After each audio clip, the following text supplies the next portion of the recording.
Hey, this is author Alicia McCullough, and I write Black warrior women in superhero, science fiction, and fantasy. Okay, this story is called The Superhero Baby Boy, and it's a post apocalyptic short story in my superhero short reads audiobook. It'll be on sale this week for 99 cents. John wrapped her baby boy tight around the front of her body, trying to keep him warm. He was all she had left, and she'd do her best to protect him from harm.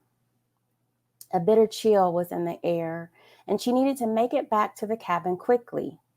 She adjusted the straps on the backpack filled with groceries. Since the world ran out of gas, life was harder, and she needed to walk 5 miles to get supplies. She looked up at the gray sky. "Looks like snow, little man." She kissed his tiny brown forehead. John was a mom now, and her life was very different. A few months ago, her identity had been a blurred or black nerd. She spent her life living in Metro ATL, YouTubing, and working as a professional gamer. She'd studied at Clark Atlanta University, a prominent HBCU or historically black college. And while there, she went to an event at Georgia Tech. That's where she met Jamal. His gorgeous light brown eyes, muscled chest, and dark chocolate skin were a distraction. She laughed. He'd been her good luck charm, though. That day, she took the #1 seat in a major competition. All kinds of gaming companies wanted her after that. She was good at what she did. "We'll be back at the cabin soon." She checked to make sure her son was securely fastened to her chest. John chuckled, remembering. Those geeky white boys couldn't outdo her. She always won. Always. They would sit there looking stupid and wondering how the black chick from Detroit beat the pants off them. Jamal was always her biggest cheerleader. Yep, my life is very different, she thought. John looked down at her outfit, out in the middle of nowhere, wearing hiking boots, a flannel shirt, long johns, and oversized jeans. She adjusted the tiny green hat down on the top of her son's head. She had to keep him safe for Jamal. The day the Krava aliens invaded Earth and took control of all the cities changed her life forever. Any humans within the boundaries became slaves and were treated to a brutal life of servitude in the subway mines. Thankfully, John met Jamal a couple of years before. She didn't know then that he was a super being, an alien called Dwayne. His family had escaped the Kravas and had come to Earth to start a new life. One night, Jamal busted into her apartment and told her that she'd have to leave Atlanta as quickly as possible. She was confused and didn't understand why. John refocused her thoughts back to the present and studied the sky again. A snowstorm was brewing. She could feel it in her bones. She needed to get them back to the cabin soon, but she still had 3 miles left. John's boots crunched on the ground as she moved quicker. She reached a stretch of land that Bill, Jamal's friend, had told her to avoid because he saw one hungry wolf the other day. She searched the land, mostly pines and a few brushes. Nope, no wolves. Surely she could cut 30 minutes off her long walk and be home before the snow. She had a weapon, and if needed, a few bullets tucked away in her fanny pack. She could easily pull it out and shoot a warning shot. That was sure to scare one wolf away. She thought about her gaming days. She was always good at adventures. She didn't have a lot of real weapon experience, but she was sure she was a perfect shot. A big snowflake floated to the ground. John looked up, studying the sky. The snow was almost here. John tugged the hat down on her baby boy's head a second time. He looked so much like Jamal. Her son was half human and half Dwayne. How was she going to keep him safe without his father? Her heart ached. She missed Jamal. they'd been inseparable. Her friends would make jokes about John and Jamal all the time. When Jamal told her her world was changing and she had to go as far as she could into the wilderness to be safe from harm, she didn't know what to think. Had he hit his head? Did someone do something to him? John didn't believe what he was saying. Jamal stopped, raised his hand, and a green ball of light formed. Then he lifted off the ground and flew. Jamal flew like Superman. I am Dwyn, he said. I am honor-bound to fight against the Kravas and protect the innocent. She almost fainted. In a matter of minutes, Jamal packed up her car, gave her all the gear she needed, and told her he would meet her at a rest stop off the highway. But if he didn't come, that she should keep going to the cabin at the address in her Google Maps. His friend Bill would be there to help her. Jamal looked at her lovingly and told her to live. Remembering their last kiss shook her soul. It all happened so fast. She didn't get a chance to tell him she was too much pregnant. Jamal never knew. Then, after she'd made it to the cabin, Bill told her Jamal was one of the first freedom fighters and was killed trying to save people during the invasion. At first, she didn't believe him. Where was his proof? Jamal would have done his best to find her, to be with her. Bill showed her the footage. John watched it over and over again until finally the internet stopped working. She thought her grief broke it, but the Kravas issued an interplanetary statement saying Earth had been commandeered and all forms of unofficial communication were terminated. John was devastated. Apparently, Bill knew Jamal was an alien. He told her to keep her baby's alien identity a secret. From what she knew about Jamal, the Dwyns hid themselves well on Earth. Now John was all alone in a wilderness community of human resistance fighters who were hell-bent on killing as many aliens as they could in retaliation for what had been done to their world. She couldn't blame them for not trusting anyone who wasn't human, but she had to be extra careful. Hopefully, her little Omari would always look more human than Dwyn. But how would she keep him safe from the Kravas and the human resistance fighters? A crunching sound in the front of her made her stop. White wolves. John counted a pack of 9 wolves, not one. She only had 6 bullets. Big snowflakes fell easily now. The storm was here. Omari cried. It's okay, baby boy. Mama's gonna protect you. John had to think quick. Let's scream together.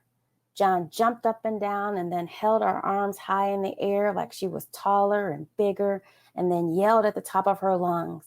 She wanted the wolves to view her as if she was a bear. Well, at least scarier than she looked. A few of the wolves stopped and backed away, but the leader stared at her with an unusual awareness, teeth bared, ready to pounce. The other wolves joined in and they looked hungry, starving. They wouldn't go away easily. She could shoot a warning shot, but that might not work. No, her gamer instincts told her that she'd have to get rid of as many as she could. John slowly moved one hand from cradling her boy and unzipped her fanny pack. Then she easily removed her handgun. John didn't want to kill anything, but she would if they attacked. She wondered again if that warning shot would help, but she didn't want to waste bullets. Would the wolf pack scatter? The leader looked determined. Her stomach knotted and her hands shook. Giant snowflakes came down harder, adding a layer to the hardened snow on the ground.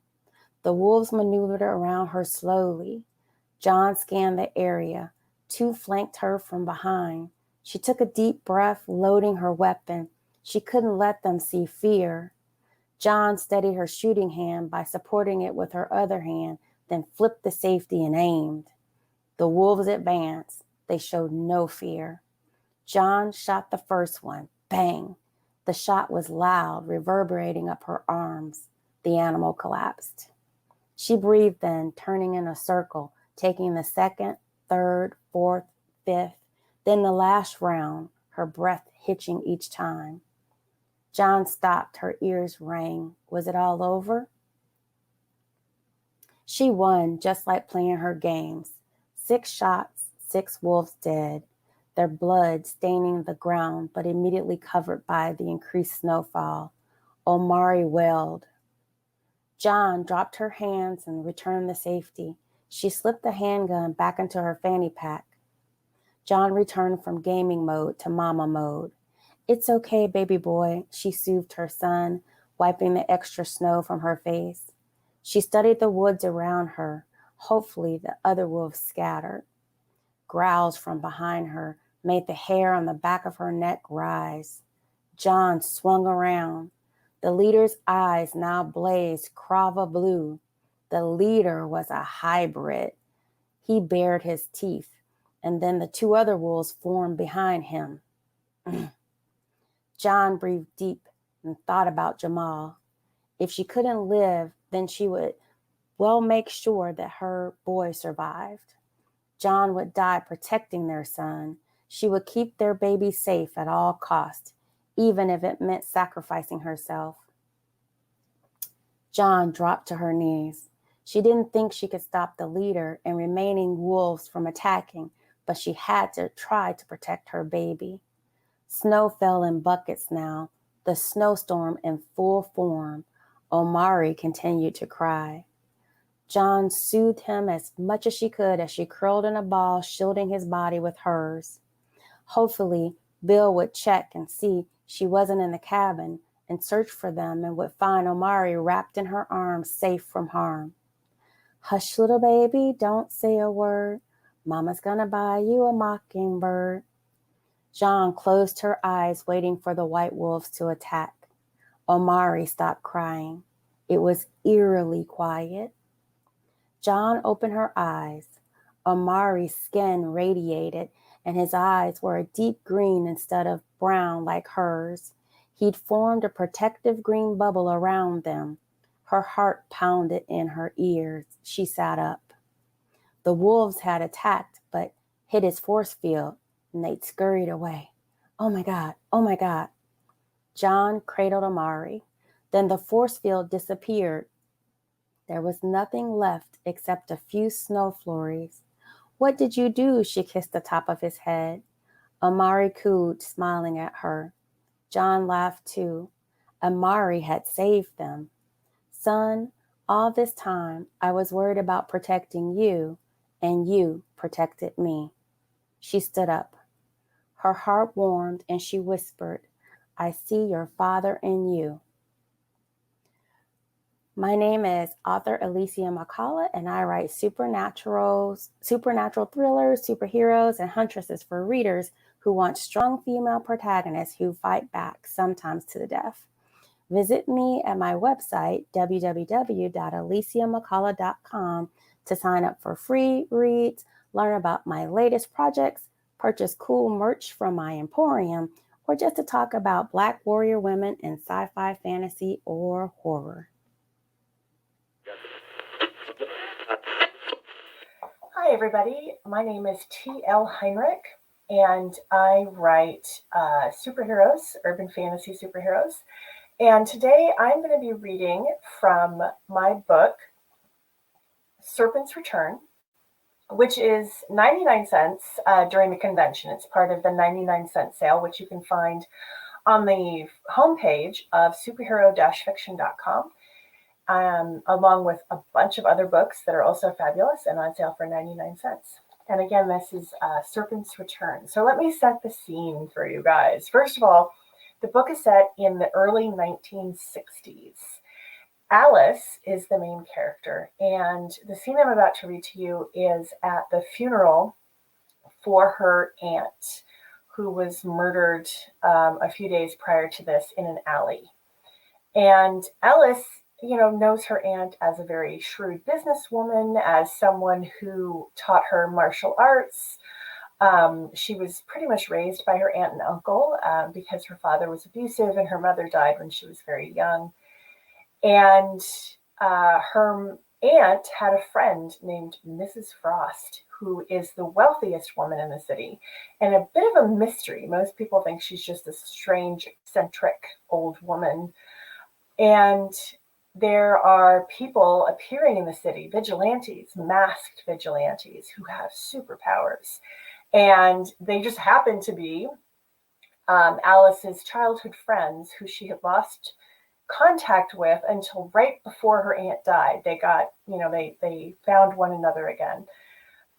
So all of that is happening. There's vigilantes in the city. Her aunt has just died. This woman that was so important to her. Now she's at the funeral. And Mrs. Frost, who's hosting the reception after the funeral, has asked to see Alice in her private suite. And that is where we are going to pick up our story. "I was a catch in my youth," said a gravelly voice behind her. Alice jumped. Mrs. Frost's usual old-fashioned dress was simple today, an odd serpent brooch clasped just above her right breast. Her green eyes were rimmed in red as if she'd been crying. But what really shocked Alice was her bare stocking feet and the fact that her white hair was hanging in thick curls to her shoulders. "Do you recognize the woman in the middle?" Mrs. Frost asked, tapping the statuesque woman in the picture in the suffragette sash. "No." "It's your grandmother. We were quite good friends in our youth." "My grandmother?" Mrs. Frost laughed. "So many things you've not been told. That mother of yours." "You didn't know my mother," Alice said, a fire starting to kindle in her belly. "Oh, yes, I did. Well, did you never wonder why your aunt did not come to get you earlier?" Alice looked down at her hands. "Because your mother did not approve of my influence. She blamed me for what your aunt became." "My aunt was a businesswoman, and though my mother didn't think all that highly of women doing such things, I never heard her say a bad thing about Aunt Diana." Mrs. Frost's cane thumped on the dense carpet as she walked to a nearby chair. "Make us some drinks, and I will tell you the truth. It is past time you knew it." Alice stared at her for a moment, but when those piercing eyes narrowed on Alice, she hurried to the sidebar. "Bourbon, neat." One bourbon in hand and a churning in her belly, Alice handed the drink to the old woman and then sat across from her. Mrs. Frost held the glass in her gnarled hands and stared at Alice's empty ones. After a moment, she snorted and took a long drink from the glass. "This is not the first time vigilantes have been in Jet City," Mrs. Frost began, "although it is the first time their work has caught so much attention. There is a tradition, I suppose you could call it, that began 50 years ago. A woman saw the misery of the poor around her and the callousness of the wealthy. She tried to make a difference from within this community at first, tried to change the minds of the rich. But that failed spectacularly. Then one night, she saw an old man being assaulted by some thugs. She stopped them, and in payment for her kindness, the old man offered to help the woman in any way he could, with whatever she wanted. Feeling that this was a strange but important opportunity, she asked him what he had to offer. Among his extraordinary talents was martial arts. Intrigued, the woman asked for lessons. It was not long before she discovered her talent for it and realized what she could do for the poor and helpless of this city. Mrs. Frost sipped her bourbon as Alice stared at her. This can't be real." I will not bore you with all the details of her transformation, but suffice to say, she became something new to help the people of the city she loved. And Mrs. Frost grinned at her, "when I was too injured, too old to do it anymore, I trained another to take my place. Alice felt her mouth go dry.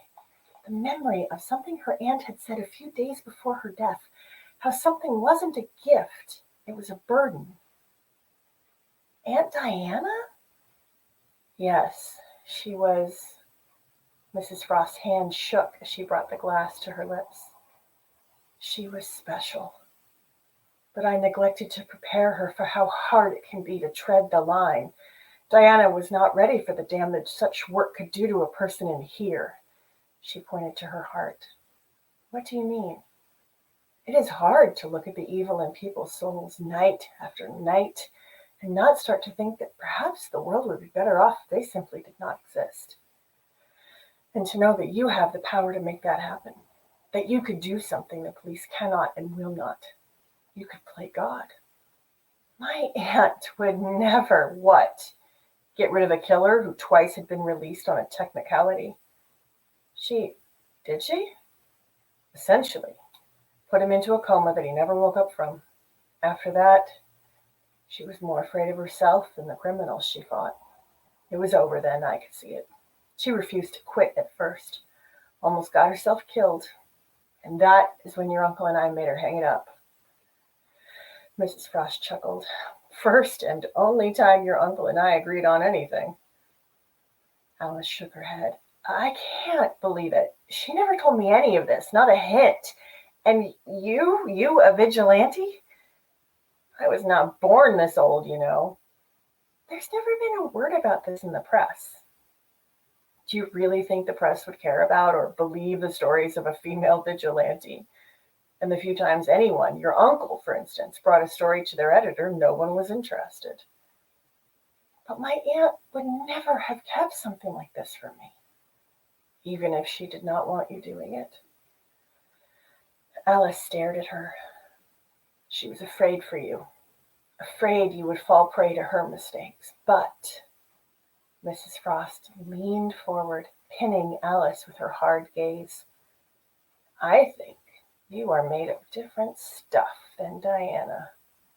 And if you are willing, you could become the right woman at the right time as I was. Alice shot up from the couch and turned from Mrs. Frost. Her pulse was so fast she felt her body shake with each beat. All her life, Alice had felt a deep restlessness, a painful conviction that she was meant for more. When she'd gone to college and began taking over Aunt Diana's businesses, Alice thought for sure she'd feel peace at last. But in the midst of every accomplishment, there was something missing, something more, just beyond the scope of her vision that called to her. Frustration had dogged her life because she didn't know what it was or where to discover it. With Mrs. Frost's words, Alice knew at last the answer to those questions. Tears fell from her long lashes as she stared destiny in the face, afraid and also longing to grab a hold of it. This is what I've looked for. This is who I'm meant to be.